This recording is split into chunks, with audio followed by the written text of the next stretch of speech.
Nous partirons au premier jour de l'automne. À l'automne, Nous partirons à l'automne, avide d'exploration, assoiffés d'aventure. impatient des rencontres faites sur la route, Nous partirons à l'automne, pour prouver que tout est possible, à deux, à plusieurs, pour nous dépasser, pour vivre à 100%. une expérience exceptionnelle. Nous partirons au premier jour de l'automne.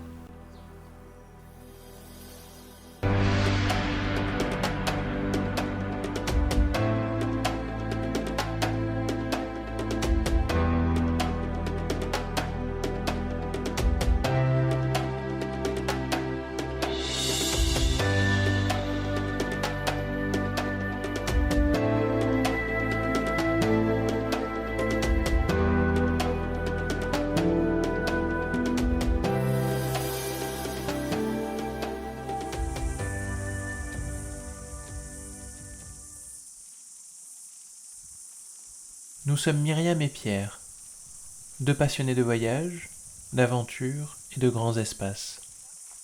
Un duo, Un duo, un couple. un couple, une équipe.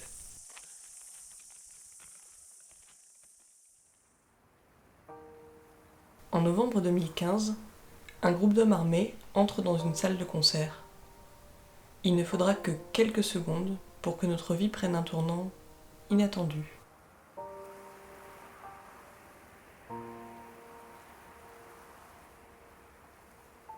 Plongés dans un monde inconnu, mais heureux et reconnaissants d'être ensemble, nous n'aurons de cesse de vivre alors, de toutes nos forces, à plein poumon, Nous voulons ressentir, expérimenter, vibrer. malgré les obstacles qu'il nous faudra apprendre à surmonter, une nouvelle aventure commence, et nous sommes déterminés à n'en pas perdre un instant.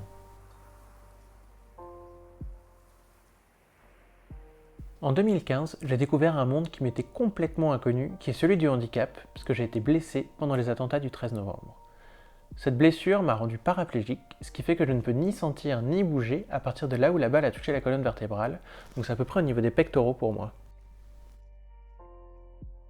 Apprendre à vivre en fauteuil, c'est vraiment quelque chose qui prend du temps. C'est un nouveau monde complet, avec des dimensions qu'on n'imagine même pas quand on n'y est pas confronté. Il y a pas mal d'embûches au début, notamment parce qu'il faut se réhabituer à tout son environnement, qui n'est pas forcément accessible. Changer ses habitudes, potentiellement changer d'appartement, acheter énormément de matériel, enfin tout un tas de choses. J'ai toujours été passionné de voyage, et c'est quelque chose qu'on partage avec Myriam.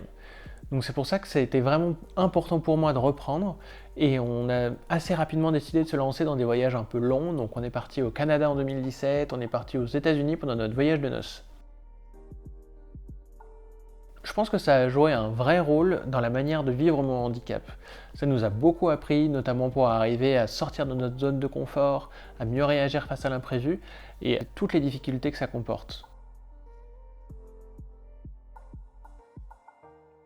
La courbe d'apprentissage de Pierre, notre courbe d'apprentissage en fait, parce que c'est clairement quelque chose qui nous concerne tous les deux quand on parle de voyage, elle a été assez fulgurante.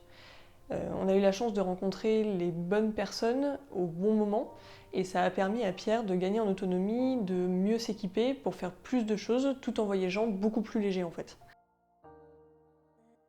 Plus on voyageait, plus on se rendait compte qu'on croisait assez peu de personnes en situation de handicap sur la route. Et notre constat, c'est qu'au-delà des limites physiques, il y a énormément de limites psychologiques au voyage en fauteuil.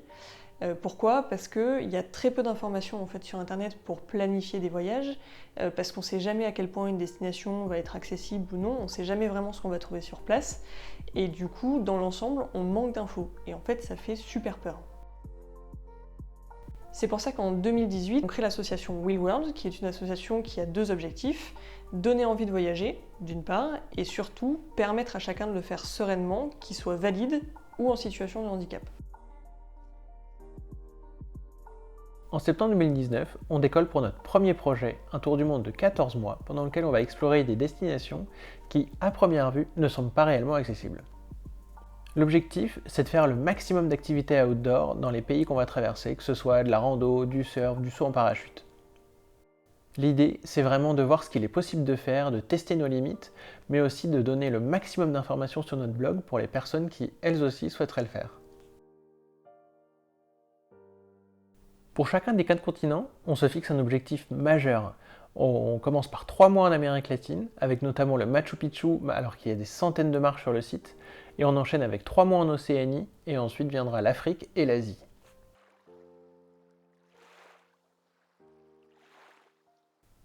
En Océanie, on prévoit de traverser la Nouvelle-Zélande en tandem du nord au sud, avec un parcours de plus de 1000 km et 8000 mètres de dénivelé positif. Notre objectif, atteindre Bluff, le port le plus austral de Nouvelle-Zélande. Ce qui nous paraissait impossible ne l'est plus. Nous avons parcouru tant de chemins. En train, en bus, en voiture. Sur la route, nous ne faisons que passer, ombre furtive, de destination en destination. Il est temps pour nous de nous y attarder, d'ouvrir notre réflexion sur une autre manière de voyager. Plus lente, plus responsable aussi. Par la route, découvrir un pays. Au gré des aléas, du vent, de la pluie, prendre le temps de rendre sa place à l'incertitude. Seuls sur ces routes imprévisibles, nous ne pourrons pas tout anticiper. Nous nous plierons aux lois des éléments, nourris de la beauté brute des paysages et de la rencontre d'un compagnon d'effort au détour d'un virage. Un défi sportif, Une aventure collective. un sentiment de liberté.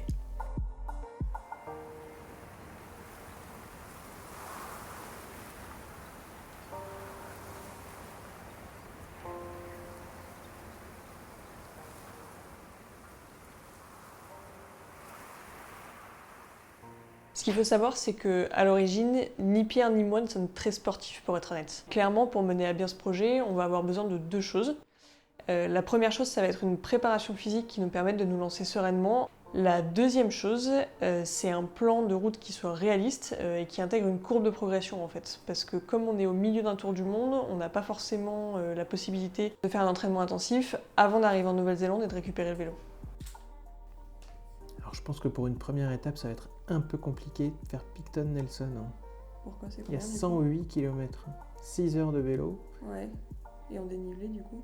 Et en dénivelé, on a 1000 mètres. Ouais. Et surtout, on arrive à peu près à midi et demi à Picton, donc ça va être un peu compliqué, quoi. Oui, mais c'est impossible.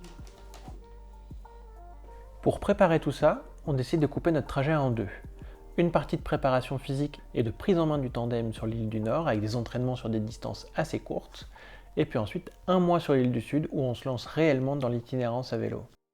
Ce qui est pas mal également, c'est que l'île du Nord, c'est l'endroit idéal pour se lancer des défis et améliorer notre endurance, parce qu'il y a énormément de montagnes dans le coin où on peut aller faire des randos. Ça nous demande pas mal d'efforts et ça contribue aussi à ce qu'on soit dans de bonnes conditions physiques et mentales. Petit défi du jour, on se lance dans l'ascension du Tongariro, Alpine Crossing. Pas du tout sûr qu'on arrive à le faire, mais en attendant, on se donne un max pour essayer d'aller le plus loin possible. Et pour l'instant, ça marche plutôt pas mal.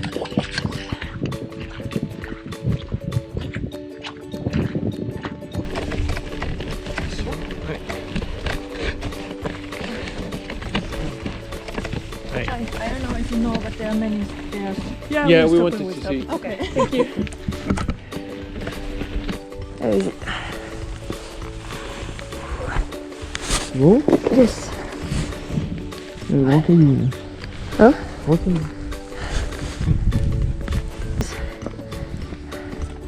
Ouais, j'aurais dit à gauche là, et genre descendre un peu en transversal là. Entre les deux.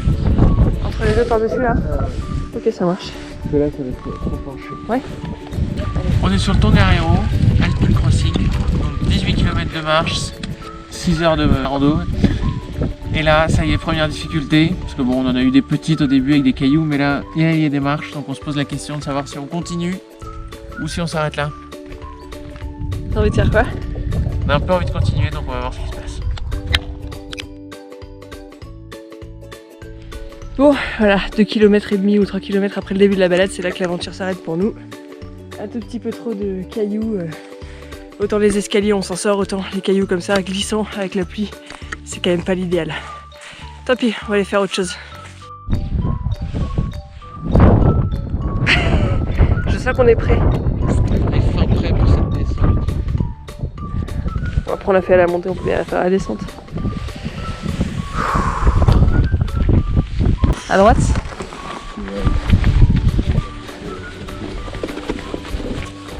Tu dis si tu veux passer en deux roues? Là. Ok, 1, 2, 3. Allez, sur la gauche, gauche. C'est bon, j'ai. Continue. Non. Comment tu te sens de faire tout ça? On se sent pas mal, vivant, et ça c'est cool.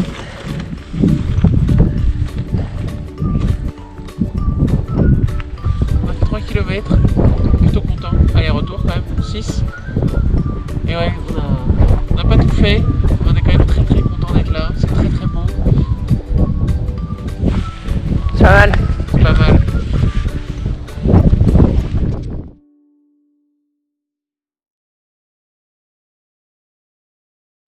Le tandem qu'on a choisi pour cette aventure, c'est un tandem électrique, d'abord parce qu'il y a énormément de dénivelé et c'est un tandem qui est aussi un peu particulier.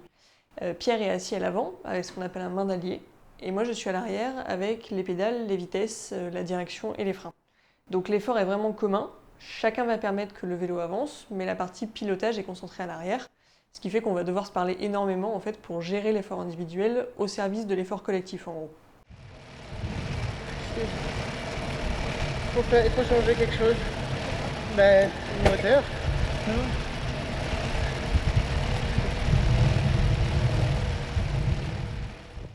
Ce vélo, on l'a testé en France, bien sûr, mais c'est vrai qu'on a eu assez peu de temps avant de partir, donc on n'a jamais fait de longue distance avec, et on a clairement beaucoup de choses à apprendre sur sa manière de fonctionner. Les premières fois qu'on monte sur le vélo, c'est une catastrophe quoi. On est assez tendu, on connaît mal le vélo, on galère sur des chemins qui sont pas vraiment accessibles, on a du mal à passer les vitesses en fonction de l'effort qu'on a à faire. C'est à la fois hyper drôle parce qu'on se sent bien ridicule, mais c'est aussi assez flippant. On se demande un peu ce qu'on fout là quoi. Ok, faut que j'apprenne à gérer ça. Dans un coin de notre tête, on voit le parcours de l'île du Sud arriver et on commence à se poser la question de savoir si on a vraiment la capacité de le faire. Heureusement, là où on a de la chance, c'est que dans les premiers jours de préparation, on a ma sœur Cécile qui est là avec nous. Cécile, tu peux venir s'il te plaît? On est un tout petit peu keblo. Ça nous rassure vachement parce que si on tombe, si on galère, on sait qu'il y a quelqu'un avec nous pour nous aider. Ça nous stimule pas mal, on a envie de profiter et ça nous motive vraiment à avancer avec le sourire plutôt que de stresser sur le reste. Donc on y va, on se lance et à chaque fois qu'on a l'occasion, on monte sur le vélo pour s'entraîner et s'habituer au maximum avant de se lancer pour de vrai sur la route. L'autre point, c'est que la Nouvelle-Zélande, c'est un pays où il y a énormément de cyclistes, on n'en a jamais vu autant. Il y a des boutiques de location et de réparation dans toutes les villes, beaucoup de cyclistes sur les routes et les gens sont hyper bienveillants. Ils n'ont jamais vu un vélo comme ça, donc ça entraîne assez facilement les relations. Ce qui est cool, c'est qu'à chaque fois qu'on a besoin d'un coup de main pour régler la disposition du vélo ou si on a une question sur le fonctionnement, on trouve toujours quelqu'un à qui parler, qui nous donne des conseils, nous aide à faire 2-3 ajustements. Et c'est un confort de dingue, surtout quand on est comme nous et qu'on ne connaît pas grand chose en vélo.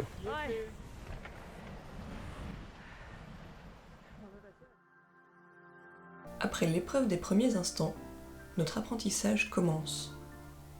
Chaque jour, nous gagnons en confiance. Nous améliorons notre manière de fonctionner et de communiquer sur ce tandem qui nous est de moins en moins étranger. À force de persévérance, nous laissons derrière nous nos premiers kilomètres, nos premières montées, et avec eux, nos premières chutes et nos premières craintes. Chaque obstacle est une opportunité. En se confrontant à eux, nous développons nos capacités d'adaptation dans l'adversité. Peu à peu, le champ des possibles s'ouvre.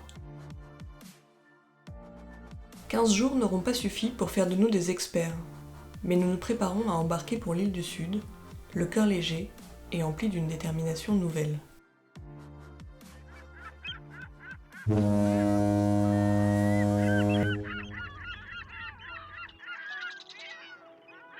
Alors que les vents se déchaînent sur notre imperturbable paquebot, nous discernons au loin les masses sombres des forêts de sapins dont les nuages semblent jouer avec les cimes. La mer retrouve soudain son visage lisse lorsque nous pénétrons dans ce canal naturel surplombé de collines rocheuses. Le silence qui s'ensuit, enveloppant, nous offre de profiter des paysages féeriques de cette île que nous rêvons déjà de conquérir. Devant la sérénité environnante, l'émotion nous submerge. Un mélange d'excitation, de peur, de fierté un peu. Sur cette ligne de départ, nous contemplons le chemin qui s'ouvre sous nos pieds et prenons conscience de celui parcouru pour arriver jusqu'ici.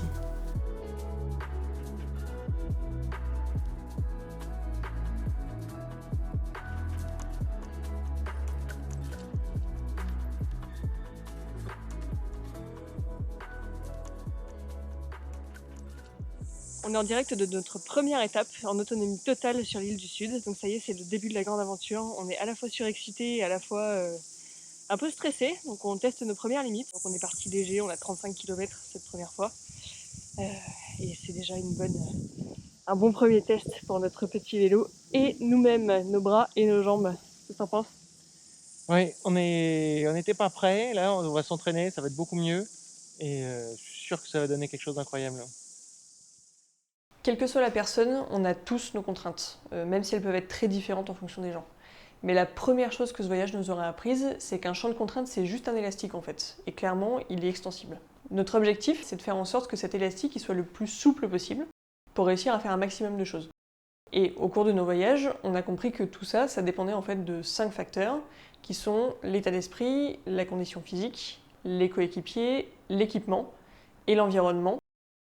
Dans notre cas, une fois qu'on a choisi notre tandem et qu'on s'est équipé, on ne pourra pas tellement améliorer notre matériel en cours de route. Et le même constat est fait pour l'environnement, c'est que c'est un facteur qui est extérieur, sur lequel on ne va pas pouvoir agir pendant l'aventure, en gros. Donc on va devoir faire avec. Voilà, ça y est, on s'apprête à faire notre 3e étape en vélo. On a 115 km à faire, 1200 mètres de dénivelé positif. Ça pourrait le faire, on va juste croiser les doigts que la batterie nous tienne jusqu'au bout, parce que sur la 2e étape, la batterie a lâché au bout de 60 km. Heureusement, c'était juste avant du plat, on a eu de la chance, on va voir ce que ça donne cette fois-ci. Donc pour atteindre nos objectifs et aller au maximum de ce qu'on peut faire, on va avoir 3 facteurs sur lesquels on va pouvoir agir nous, qui sont notre état d'esprit, notre condition physique et nos coéquipiers. Quand on arrive sur l'île du Sud, on rentre dans une dynamique qui est complètement différente de ce qu'on a l'habitude de vivre depuis le début de notre tour du monde. Avant, on était en mode voyage, et là on passe vraiment dans un mode aventure, défi sportif. On faisait de la route pour aller à une destination, on fait de la route pour faire des kilomètres. On mange plus pour découvrir une gastronomie, mais on mange pour avoir des forces à coups de soupe instantanée et de barres de céréales. Donc on passe vraiment d'une optique de découverte d'un pays à un mode plutôt efficace, où toutes les activités de la journée sont orientées vers un seul objectif, atteindre Bluff en tandem. C'est une autre facette du voyage, c'est une autre manière de vivre les choses qui commence. Et ce qui est assez étonnant, c'est qu'on pourrait se dire qu'en étant dans cet état d'esprit, on va se mettre des œillères, on va plus découvrir tout ce qui est le pays, la nature, la culture, et en fait c'est tout le contraire qui se passe, quoi. Dès les premiers jours, nous ressentons une connexion plus profonde avec ce qui nous entoure. Tournés vers notre objectif, seuls sur les routes, nous prenons conscience de notre dépendance à notre environnement. Notre réussite ne dépend plus de notre seule volonté. Elle viendra aussi de notre capacité à nous adapter à des éléments qui nous dépassent et que nous ne pouvons pas contrôler. La pluie et le vent qui nous semblaient jusqu'alors insignifiants deviennent des paramètres majeurs de notre progression. Il nous faudra composer avec eux. C'est des choses qu'on savait avant de partir, mais c'est vrai qu'une fois qu'on y est, on se rend compte à quel point on est petit face à tout ça. Ça ouvre l'esprit d'un coup, et ça crée une espèce de cohésion avec tout ce qui nous entoure. On reste plus que déterminé à aller jusqu'au bout, mais on va aussi prendre en compte ce que l'imprévu a à nous offrir. C'est notre 4e jour sur les routes de l'île du Sud. Et ce qui est plutôt bien, c'est qu'on commence par une vallée. Et du coup, commencer la journée par une vallée, ça veut dire avoir le temps de se mettre en jambes, pas trop de côtes, pas mal de descentes, un peu frais, mais un vrai kiff.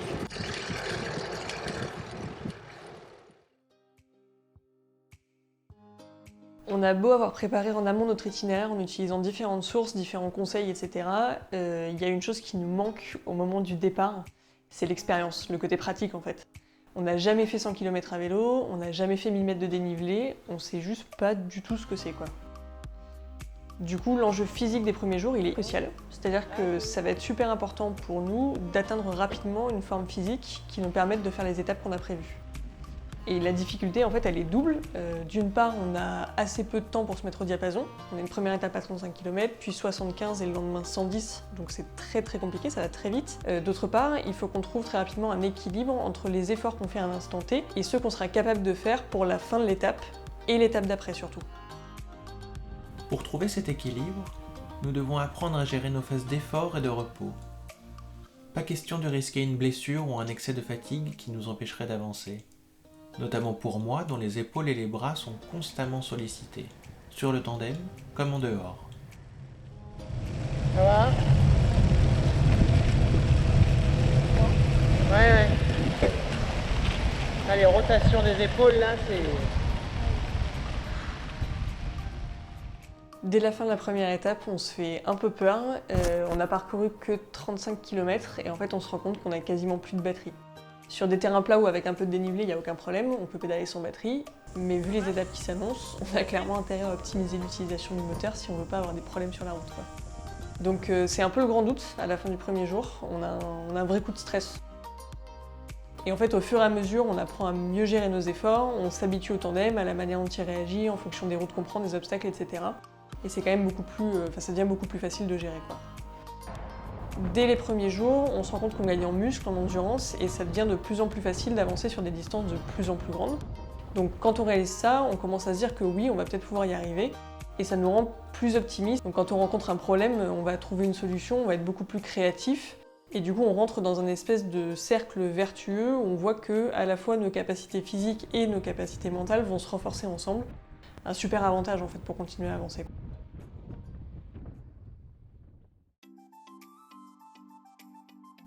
Au-delà de nous deux, de notre état d'esprit, de notre condition physique, il y a un paramètre qui est hyper important pour se défier en vélo, et ça marche aussi pour l'ensemble de notre tour du monde, c'est une aventure collective. Avec Myriam, on se dit souvent que le handicap, c'est un sport d'équipe. Plus on est synchro, plus on avance vite et dans la bonne direction. Je suis capable de faire plein de choses, mais c'est vrai que quand on est deux, on peut faire plus, et quand on est avec des copains, encore plus. Si je prends un exemple très simple, si je suis en bas d'un escalier, tout seul, ça va être assez compliqué pour moi de le monter. Si on est à deux avec Myriam, ça devrait le faire, tout dépend de la façon dont il est configuré, mais ça va nous prendre énormément de temps. Alors que si on est avec 2-3 personnes, la question elle se pose même pas. Je vais pouvoir le monter super facilement, beaucoup plus rapidement et surtout de manière beaucoup plus safe. Ça s'applique pour un escalier, mais en fait ça s'applique pour tout un tas de choses. On s'est posé pas mal de questions sur la manière de transporter nos bagages et le fauteuil pendant notre itinérance. On avait regardé différentes options de remorque pour le vélo, mais en fait on s'est rendu compte assez rapidement dès les premiers jours que ça allait être super compliqué de transporter les bagages avec nous. On pèse plus de 150 kg à deux, plus les sacoches, et on est sur une route qui monte, donc en fait c'est normal qu'on n'avance pas. Et c'est là où on a de la chance, c'est qu'on a deux copains, Florence et Nicolas, qui se sont portés volontaires pour nous accompagner dans cette aventure et assurer notre soutien logistique et moral. On se serait cru dans le Tour de France et c'était vraiment super, il manquait plus que les supporters quoi. Tous les matins, on charge la voiture avec les bagages, je monte sur le vélo, on met le fauteuil dans le coffre et hop, on est parti. On se rend vite compte qu'une fois qu'on est lancé, on est vraiment livré à nous-mêmes parce que sur l'île du Sud, le réseau téléphonique en dehors des villes, c'est vraiment pas trop ça quoi. Ah, il y a vraiment rien.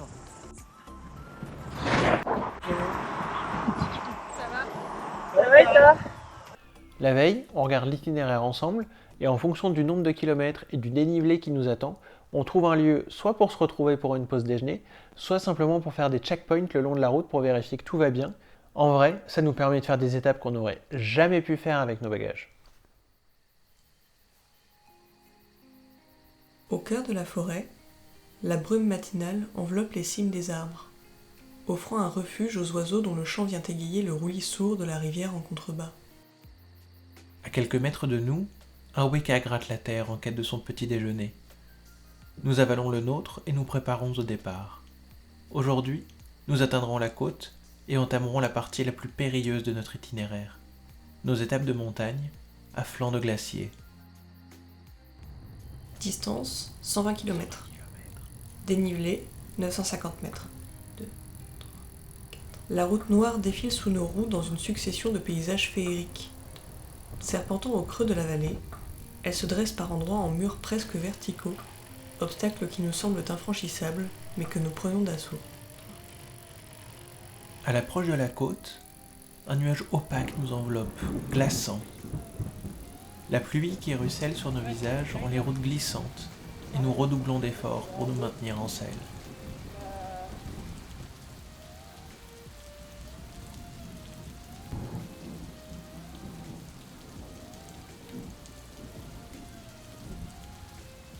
« 6h30, le réveil sonne. Malgré un léger pincement à l'estomac, nous sommes prêts. Notre première étape de montagne se dresse devant nous, et nous sommes impatients d'en découdre. Plat sur 15 km, col plus 400 mètres, Plus 400 mètres. puis descente sur 300. Descente sur 3. À 50 km, on rechargera les batteries, les nôtres et celles du vélo. Pierre en selle, check. Bagages rangés, check. Eau et ravitaillement, check. Batterie, allumée. Premier coup de pédale. On est parti. Quand on arrive sur la côte, ça fait à peu près une semaine qu'on pédale, et c'est là que les vraies difficultés commencent, en fait. On est parti dans cette aventure avec l'idée qu'on allait forcément devoir faire face à des aléas, la météo, la difficulté de la route, les problèmes de matériel, etc. Et on a pris le truc en se disant, on est sûr qu'on va avoir des imprévus, donc comment on s'assure qu'on sera capable d'y faire face sans dégâts majeurs et sans prendre des risques complètement inconsidérés, parce que du coup c'était pas l'objectif. Notre manière de le faire, du coup, ça a été d'identifier ce qui pour nous était absolument essentiel, nos vraies priorités, les risques qu'on était prêts ou pas à prendre, et de sécuriser ces aspects prioritaires pour garder notre énergie et notre concentration entièrement au service de l'effort qu'on aurait à fournir et de la gestion des imprévus. Hi, yeah, I'm calling you because we'd like to know if you have some availability for a room in your hotel in Riften. Yeah, that'd be great. And would you have one that's accessible with amenities for disabled people? Quand on arrive sur cette phase de montagne, on voit toute l'utilité de cette stratégie parce que au fil des étapes, tous les aléas auxquels on avait pensé se réalisent. Et d'autres auxquels on n'avait pas pensé se réalisent aussi. Donc ça devient un tout petit peu galère à gérer. Qu'est-ce qu'on fait, la mime? Eh ben, on sort le plan B, deuxième version. Donc la batterie nous a planté, sachant que le moteur est complètement nous empêche de pédaler. Et donc du coup, dernier kilomètre. Ça va être formidable. Avec ces étapes de montagne vient le temps des premiers renoncements.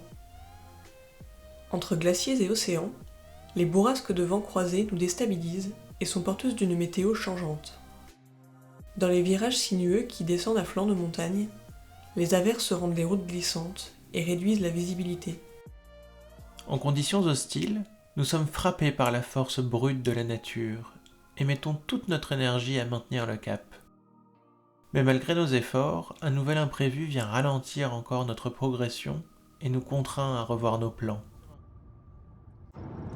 Bon, on est en train de devenir les rois du plan B. On a un petit problème de moteur sur notre vélo qui fait que si la batterie n'est pas allumée, on ne peut plus pédaler, donc on a l'impression de pédaler dans du sable. Ce qui est très compliqué parce que sur des étapes aussi longues que les nôtres avec autant de dénivelé, on est obligé soit d'économiser la batterie, soit d'avoir un moment où elle tombe en panne. Donc du coup, quand on essaie d'économiser ou quand elle tombe en panne, on ne peut plus pédaler du tout. Donc on a été obligé de trouver un plan B pour les 4 prochaines étapes qui ont vraiment beaucoup de dénivelé. Et du coup, on a loué un camion qui nous permet de rentrer le vélo. Donc on va continuer à pédaler quand même, mais on fera plus les étapes d'un point A à un point B, on va aller d'un point A à un point B avec le camion. Et ensuite on fera des demi-étapes en aller-retour avec le vélo, en tenant compte du coup de l'autonomie de la batterie. Donc on est un peu déçus de ne pas pouvoir faire ce qu'on veut. En même temps, on trouve quand même des solutions pour continuer à avancer, donc ça c'est plutôt une bonne chose. On a eu quand même de la chance jusqu'à présent, donc on va continuer comme ça. Cette partie du trajet, c'est vraiment l'ascenseur émotionnel en fait. Parce qu'on vient de se prouver qu'on est capable de faire des étapes de plus de 100 km par jour, on commence à bien gérer le tandem, à être à l'aise, on a pris du muscle, on a vraiment de l'endurance, donc on peut vraiment aller jusqu'au bout parce qu'on a envie de tout donner. Et en même temps, on a ces problèmes de moteur qui fait des siennes, qui devient un vrai boulet alors qu'il devait être notre allié principal pour les étapes de montagne. Donc on est super frustré et à la fois on a envie de ne rien lâcher et de continuer à avancer jusqu'au bout.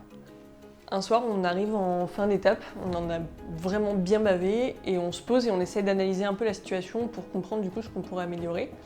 Et en fait, en discutant, on se rend compte que tous les aléas qu'on subit vont dans la même direction. Ils accentuent un risque qui est le pire risque en fait pour nous, c'est le risque de chute sur la route. Bon, même quand il fait beau, c'est pas toujours simple de faire du vélo. Là, il y a un vent de brut, c'est hyper dur pour conserver l'équilibre. Quand il pleut pas, il y a du vent, c'est pas toujours simple. On fait avec. Ce risque-là, pourquoi c'est le pire pour nous? Parce qu'en fait, si on tombe, soit on est sur une route passante et ça devient vite très dangereux avec des camions, des voitures qui roulent globalement assez vite, soit on est sur une route peu passante, et là du coup c'est un autre problème, mais on est seul, on est sans réseau, sans le fauteuil de pierre, donc en fait pour remonter sur le vélo, c'est juste mission impossible quoi. Donc en gros c'est ce qu'on doit éviter à tout prix, sauf qu'il faut comprendre que ce tandem, il a un équilibre qui est un tout petit peu précaire. Ce qui est top avec ce vélo du coup c'est qu'on est deux. Après le seul point c'est que en gros il est fait comme ça. Donc vous avez la roue de la direction qui est juste sous Pierre.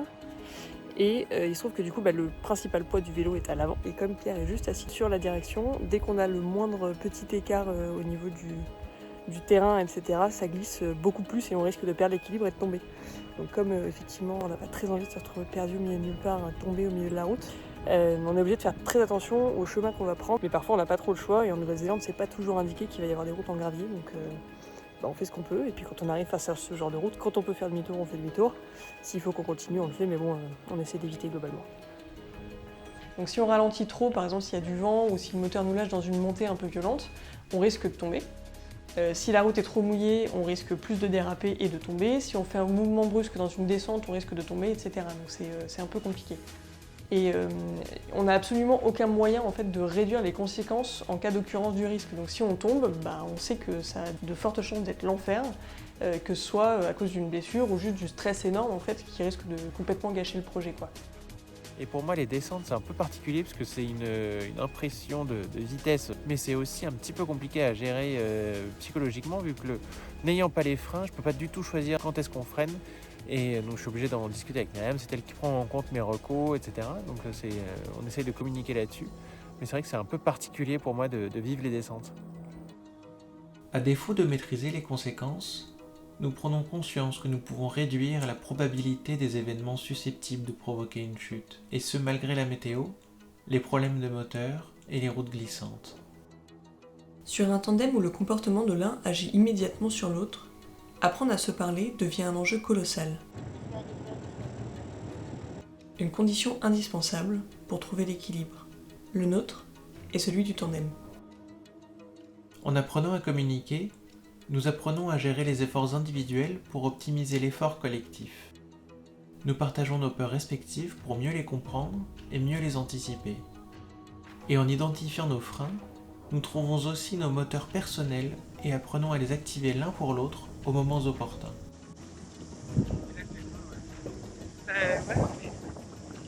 Globalement, tu commences à me dire que ça va trop vite à partir de 22 km/h à peu près. Le tout, c'est juste de ne pas attendre que Pierre ait trop peur parce qu'en gros, s'il commence à vraiment flipper, il va avoir tendance à bouger potentiellement ou à avoir des réflexes qu'on peut pas empêcher. Sauf que du coup, dès que Pierre bouge, tout le vélo bouge. Donc du coup, moi j'ai les freins à la direction et il faut vraiment qu'on arrive à se parler pour faire en sorte que ça se passe bien. Sur ces étapes-là, on dépense une énergie dingue en fait, à la fois physique et mentale, pour finalement faire beaucoup moins de kilomètres que prévu. Sur le moment, on perçoit un peu ça comme un échec, c'est dur, on est souvent assez tendu, ça rend les échanges parfois plus difficiles. Mais finalement, avec un peu de recul, on le ressent plus du tout comme ça. En fait, ces étapes, elles ont été incroyables parce qu'on a réussi à s'adapter à toutes les circonstances. C'est dans ces moments-là qu'on a réussi à créer l'esprit d'équipe le plus fort, je crois, parce qu'on a fait face à plein de difficultés, à plein d'émotions très intenses, très contradictoires.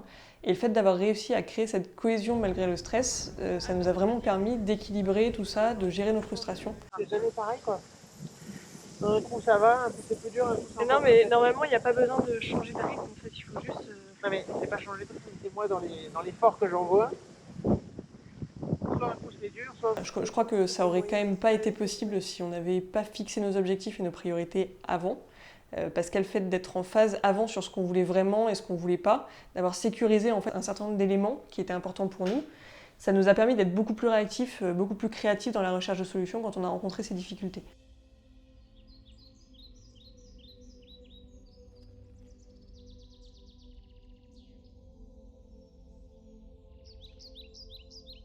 De part et d'autre du bitume assombri par les pluies de la veille, les premiers rayons du soleil jouent avec les perles de rosée déposées sur les herbes folles.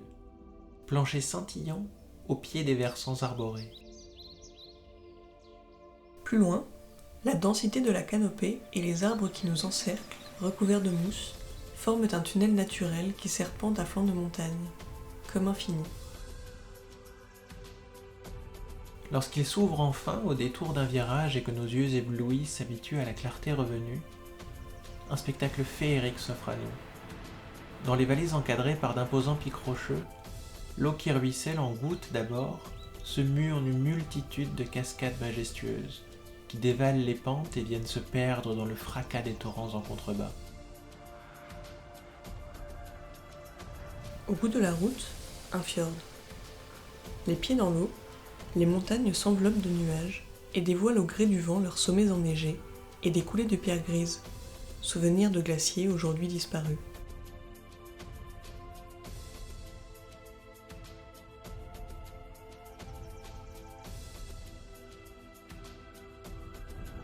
Quand on arrive dans la région des fjords, on commence vraiment à voir le bout de la route. Il nous reste environ 250-300 km pour arriver jusqu'à Bluff. Mais malheureusement, cette arrivée elle nous semble de plus en plus compromise, parce que les premiers cas de coronavirus sont arrivés sur l'île du Sud. Ça fait plusieurs semaines qu'on suit l'évolution de la situation en Europe, et on sait qu'un confinement est plus que probable ici aussi, et qu'avec la propagation du virus, l'échéance se rapproche. Les vols internationaux se font de plus en plus rares à mesure que les frontières du monde ferment. L'étau se resserre, menaçant. Il nous faudra prendre une décision bientôt, sous peine de rester bloqué ici pour une durée indéfinie. Quelques semaines? Quelques mois? Qui sait ce que demain nous réserve? À ce moment-là, on commence à voir s'effriter ce moment qu'on attendait tellement en fait depuis plus d'un an. L'arrivée à Bluff, on se l'est imaginé 1000 fois dans nos têtes en fait, c'était un instant magique, on avait évidemment super hâte de le vivre. Mais le problème c'est qu'au rythme auquel on va, avec les problèmes de météo, de moteur, etc., il nous faut encore 3 ou 4 jours pour parcourir ces derniers kilomètres. Et plus ça va, moins ça nous paraît probable qu'on puisse faire la route en fait. À partir de là, la première question qu'on se pose c'est est-ce que c'est safe de continuer ? Pour nous bien sûr, mais aussi pour les autres. Mais il se trouve que ça fait déjà pas mal de temps qu'on est en contact avec assez peu de personnes, c'est très peu peuplé en fait l'île du Sud, et on est dans un pays où il y a très peu de cas. Donc pour nous le risque est plutôt limité. Du coup on décide de tenter le tout pour le tout, en gros de persévérer dans cet engagement qu'on a pris et de faire un maximum de kilomètres à vélo vers le sud. On est évidemment ok pour s'arrêter si c'est nécessaire, mais pas avant d'être certain qu'on aura absolument tout donné. Ça veut dire aussi qu'on n'aura plus le temps d'attendre et qu'on va devoir pédaler quelles que soient les conditions. La Nouvelle-Zélande, c'est aussi ça. On est parti il y a 20 km, il nous en reste 80. On est déjà trempé jusqu'à l'os. Donc l'objectif, ça va être de trouver un endroit où se poser, qu'on va fabriquer un petit peu tant que ça passe. Et puis voir ce qu'on peut faire pour la suite. Mais on pense à vous et on se dit que finalement, quelque part, on est peut-être pas plus mal ici en fait. Jusqu'à ce qu'on puisse plus être dehors.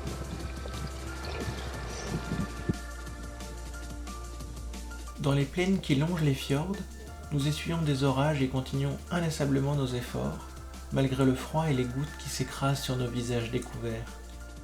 Kilomètre après kilomètre sur les routes détrempées, nous nous rapprochons de notre but et gardons le cap, espérant gagner cette course contre la montre qui nous permettrait d'aller au bout de notre projet. Un dernier effort et nous y serons. Nous touchons enfin du doigt ce rêve que nous nous sommes tant battus pour atteindre. Nous ne le savons pas encore, mais cette journée sera en réalité notre dernière sur la route. Arrivant à Tuatapere, nous apprenons la nouvelle.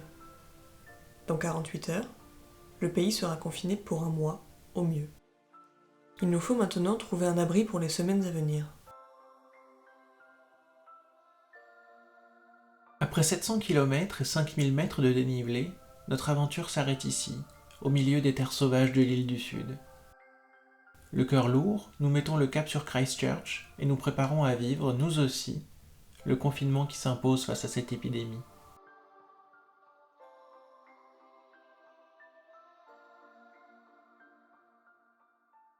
L'annonce du confinement, elle est hyper violente pour nous, parce qu'elle met vraiment un stop à tous nos espoirs de parvenir à notre objectif ultime d'un projet dans lequel on a mis énormément d'efforts et d'énergie. On est là sur la route à pédaler alors qu'on est trempé et on en bave à mort pour parcourir ce dernier kilomètre. Et comme on est au milieu de nulle part, on capte pas du tout, on n'a pas accès aux infos, on est complètement coupé du monde.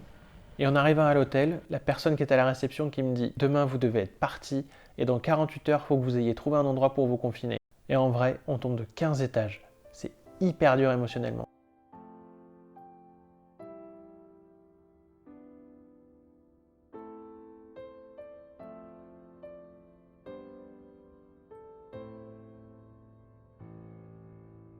Et en même temps,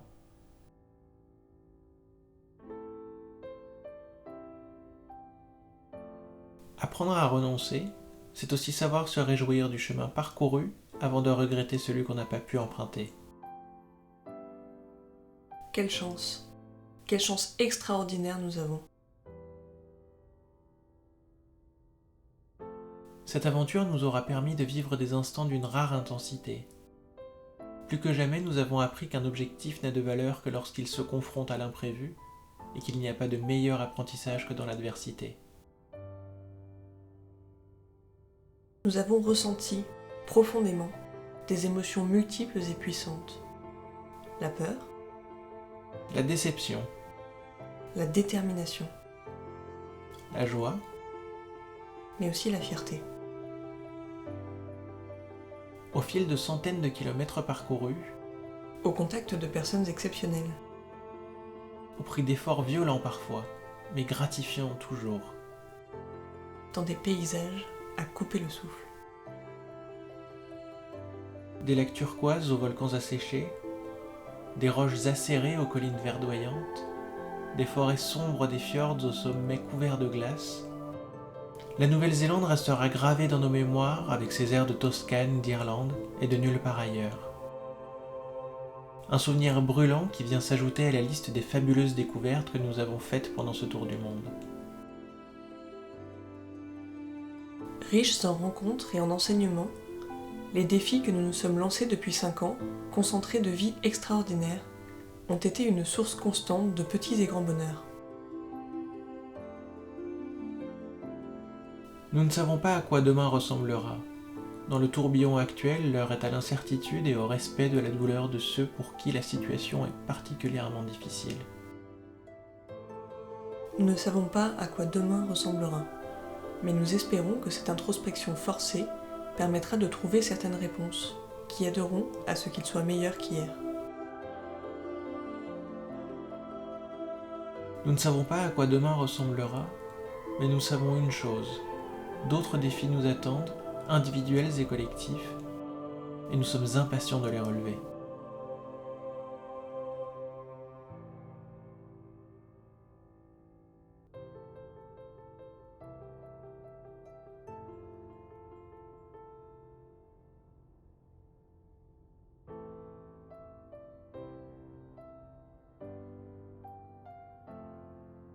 Non, en vrai, on va pas se mentir. Le meilleur souvenir que j'ai en Nouvelle-Zélande avec vous, c'est quand après une grosse journée de vélo, on s'est fait la trilogie du Seigneur des Anneaux avec des chips et des bières.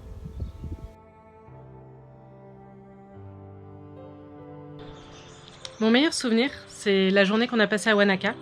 On a découvert la foire agricole locale avec tout son folklore. Donc on a vu la tonte des moutons, mais aussi la fanfare de l'armée. Et ce qui nous a tous le plus impressionné, c'était le tracteur de la police. Donc ce qu'on n'a pas forcément l'habitude de voir chez nous. Mon meilleur souvenir ? Probablement cette soirée exceptionnelle passée sur les bords du lac Tekapo à admirer la Voie lactée dans un des ciels les plus noirs du monde, absolument magique. Ou peut-être à Auckland pendant le confinement, le room service de l'hôtel qui nous a tiré à 2-3 reprises de notre régime Netflix, nouilles instantanées,